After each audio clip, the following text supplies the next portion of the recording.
It's unclear who, but someone tied to a Katy shooting that killed 3 people was running for their lives that night. The timestamp shows the person runs out of view at around 2:13 a.m., and not too long after, a car flies by. A different camera on the same house then picks up what sounds like rapid gunfire. Still got shots going on over here. Have units step it up. If you're unassigned or you're available, get to this scene right now. Dispatch audio painted a picture of what deputies arrived to at a short-term rental property off Russet Leaf Trace. Hey, there's a lady over there who's naked. Somebody got her? I have 2 females on board.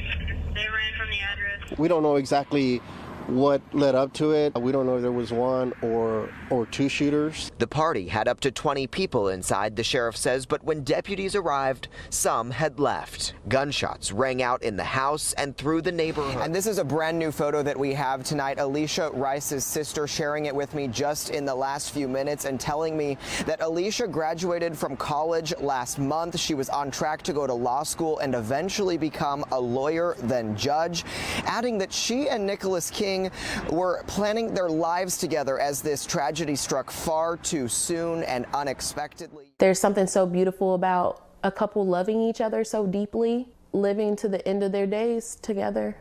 That's not how they planned it.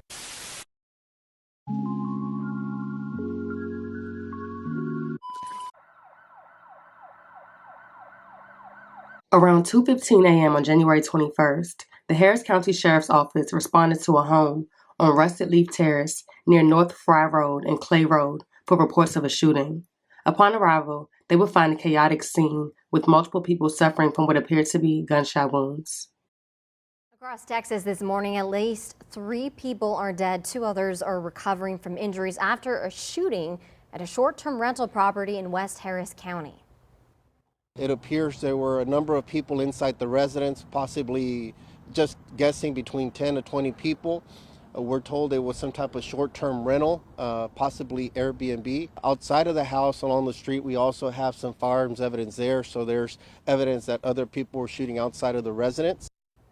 This all happened Sunday morning during a party at the home. Neighbors there said they woke up to the gunfire around 2 in the morning.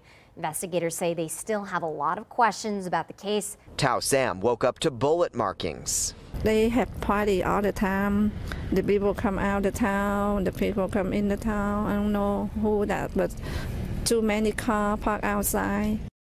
The victims were identified as 24-year-old Michael Adobo, whose photo has not been released, but was said to have been celebrating his 24th birthday.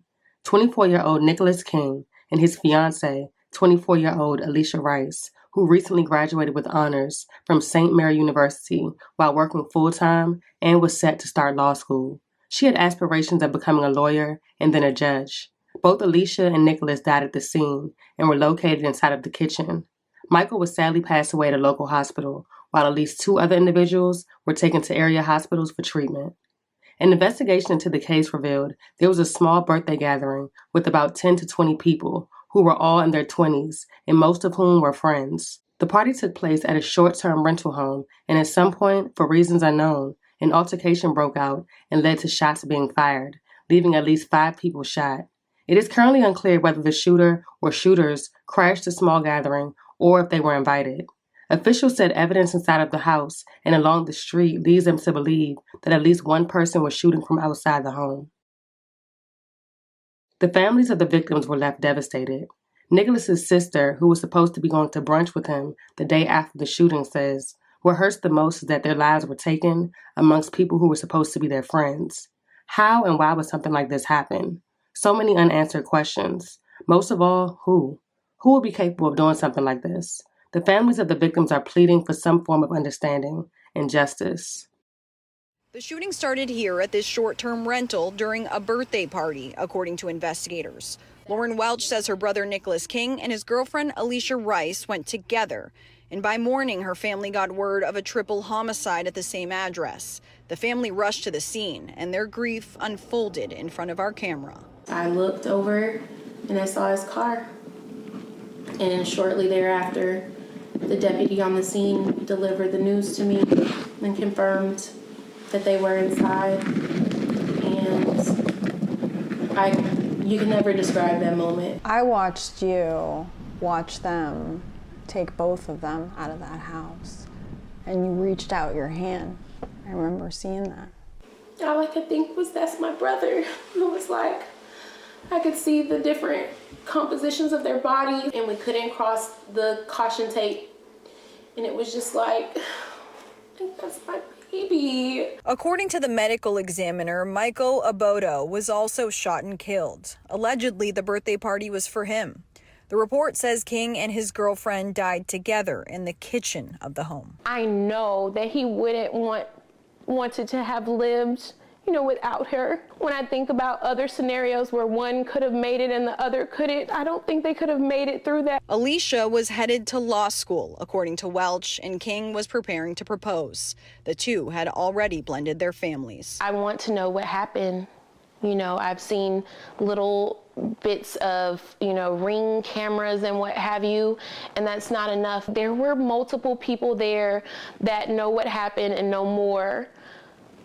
I just hope that they come forward. That day, Sunday, now is the absolute worst day of my life. Lauren Welch should have been going to brunch with her little brother and her sister-in-law Sunday morning, but when she didn't hear from them, I just knew something was wrong. He's a stand-up guy. If he says he's going to do it, he's going to do it. She followed his phone's location to this home in Katy, where deputies shared the awful news. To lose your life amongst friends is just, it's crazy. It's what my brain can't compute. But they still haven't revealed who fired or why. It's unbelievable. Why can't my daughter just go to a party with her fiance, have a good time without somebody just coming in and acting a fool? Rice's mother says her daughter had a bright future, a recent graduate from St. Mary's University who worked full-time while getting her degree and always carried honors. Now it's just been cut short, and now my husband and I and our family have to live with that grief. The most amazing little sister that I could possibly ask for. I just want her to let her know that she's loved and I would do anything for her. According to the medical examiner's office, Rice passed just 14 minutes before King, the couple both dying in the kitchen. There's something so beautiful about a couple loving each other so deeply, living to the end of their days together. That's not how they planned it. As of right now, police have not announced any leads in the case and are asking anyone who may have been at the party and saw something to come forward. A press conference was held to discuss the details of the case, stating that the homicides are being investigated as a capital murder. The case remains ongoing. Don't know if the suspected shooters were already inside the house or if it's somebody that came uninvited to the house and began opening fire. Outside of the house along the street, we also have some firearms evidence there, so there's evidence that other people were shooting outside of the residence. But again, all still preliminary. That's what we have right now. A total of 3 persons confirmed deceased, 2 at the home and 1 at a hospital, and there's possibly more injured. So we're asking that if anybody knows or saw anything to please give us a call. They can give us a call at our dispatch at 713-221-6000. They could always call homicide at 713-274-9100, or they could call Crime Stoppers and report it anonymously via tipster at 713-222-TIPS, 713-222-8477. Briefly in Spanish, esta mañana aproximadamente a las 2:15 de la madrugada recibimos una llamada que habían disparos dentro de una residencia. Al llegar, minutos después, nuestros oficiales encontraron 2 personas que estaban muertas en la escena.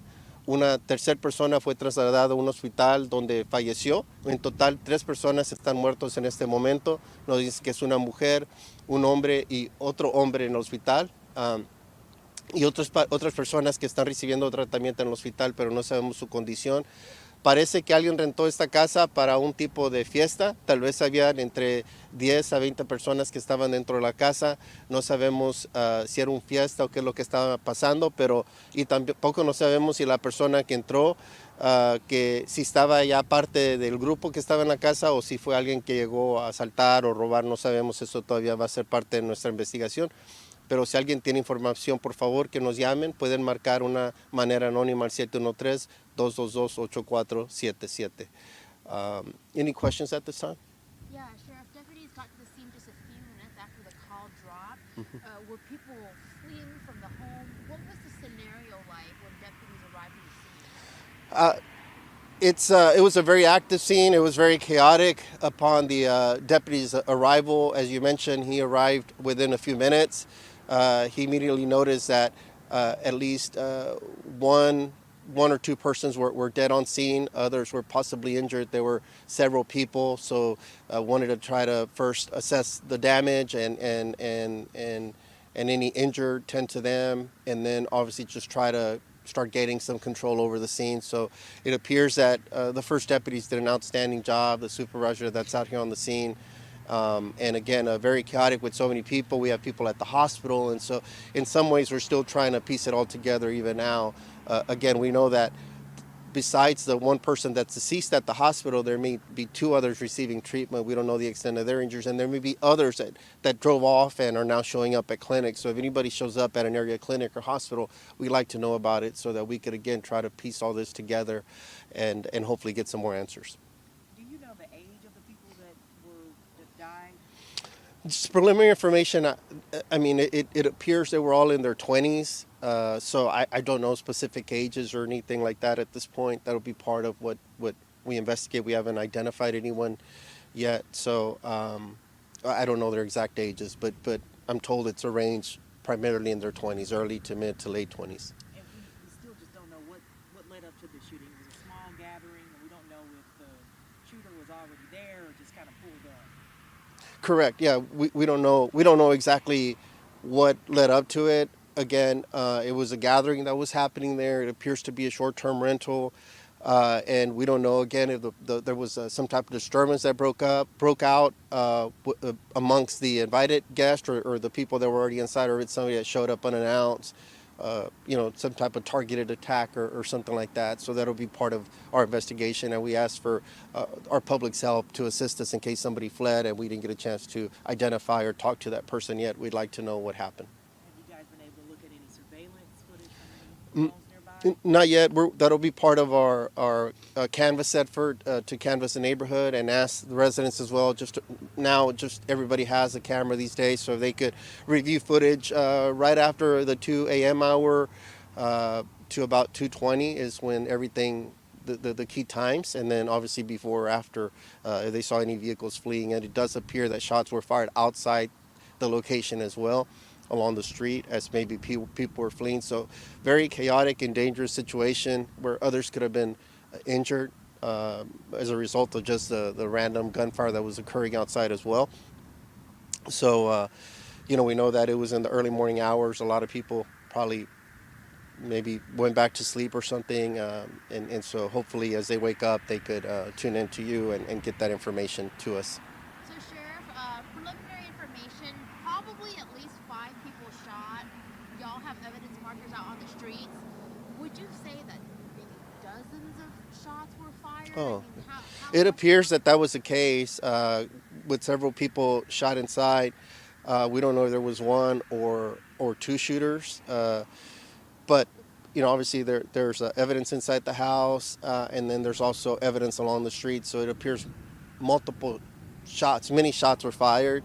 In total, we don't know that yet. Obviously, we'll be having daylight soon. That'll help out a little bit, and we have artificial lighting as well from our crime scene investigators that are processing the scene. Is there any ongoing threat to the public?